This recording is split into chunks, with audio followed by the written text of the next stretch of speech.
Kwa muda mrefu, familia hiyo ilikuwa imefanikiwa kwa kiasi kikubwa na ilikuwa na vitu vingi sana. Hivyo waliwasaidia wanakijiji kwa upendo tu.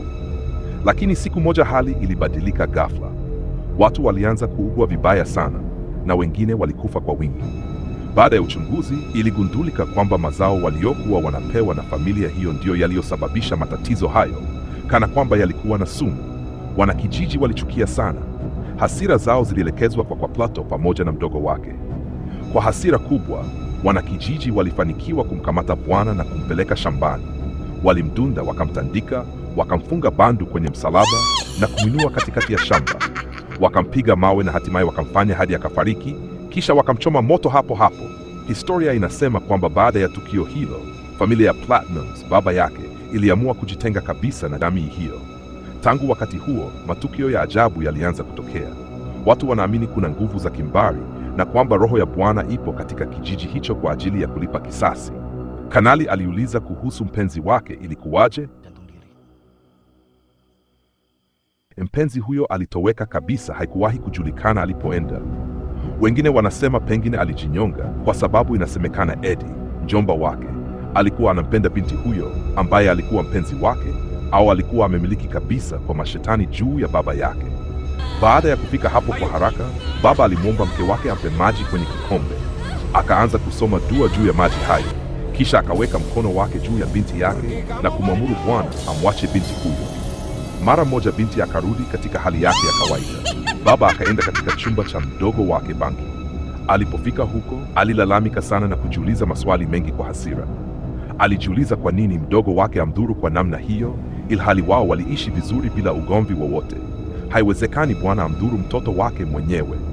Alijiuliza kama ndivyo, kwa nini afanyiwe hivi? Na je, yeye amemtendea nini?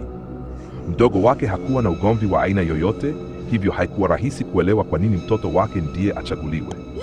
Ghafla kitabu kimoja kilianguka chini. Alipokichukua na kukifungua, alikuta kipande cha karatasi kilichoandikwa maneno haya: roho mbili, upendo mmoja, kisasi kimoja. Mzimu wa mwanamke wa wakati pembeni mwa baba huyo na kumwambia neno dansa, kisha akatoweka. Mzee alitambua mara moja kwamba kuna jambo kubwa limeelekezwa hapo.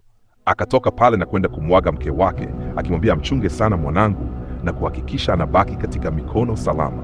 Akamwambia afunge madirisha na milango yote. Akasema anaamini mdogo wake hawezi kumtesa mwanangu, lakini anaamini kwamba Bwana pamoja na mke wake wanahitaji kutumia mwili wa kinara kwa ajili ya kulipa kisasi chake.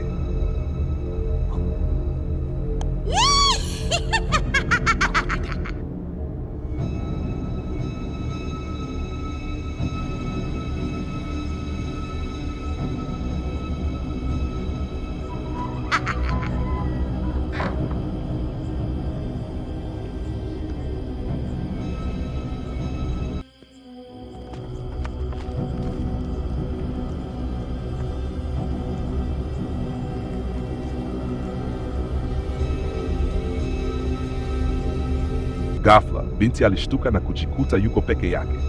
Kwa mshangao mkubwa akaona roho ya Bwana ipo pamoja na mpenzi wake. Akaingiwa na hofu kubwa, akaona watu wakicheza kwa namna ya ajabu. Akaanza kuzunguka huku na huko akijaribu kuelewa kinachoendelea katika ulimwengu wa roho. Ghafla akasikia kelele. Akaona wanakijiji wengi wakiwa wamemkamata Bwana na wanakuja upande wake. Tukio hilo lilikuwa ni lile tukio la siku aliyouawa. Wanakijiji walikuwa na hasira kali. Bwana alijaribu kujitetea, akalia akiomba msaada na msamaha, lakini hakuna aliyemsikiliza. Wakampiga mawe bila huruma. Hatimaye akawa amefanyiwa kinara kwa sauti yake, jambo lililosababisha binti kurudi katika hali yake ya kawaida. Alipozinduka, akaona watu wote wapo eneo hilo, wamemzunguka na wanamsubiri yeye tu pamoja na mjomba. Mjomba akamfuata Kanani na kumwambia, uko tayari? Binti mwenyewe akashangaa, tayari kwa nini tena?